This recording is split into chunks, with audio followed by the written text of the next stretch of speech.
بدا رمضان، بدات الخيرات اللي فيه وبدات البركات اللي فيه. كيفاش غادي نستغل انا هذا الشهر هذا وباش من همه غادي نعيشو. في هذه الهمه كيتكلم احد الصالحين وتيقول لك بانها كتنقسم لثلاثه. كاين الهمه ديال الفار والهمه ديال الدجاجه والهمه ديال الطير.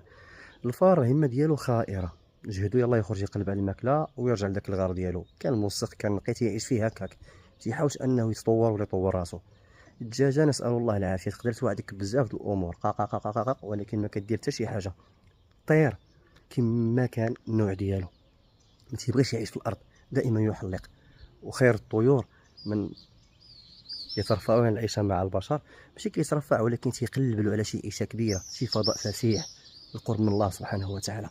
هادو هما اللي كنقلبوا عليهم، هاد الهمه الكبيره والهمه العاليه، الهمه ديال طلب وجه الله سبحانه وتعالى. تيقول فيها ربي سبحانه وتعالى في كتابه العزيز: ولقد اورثنا الكتاب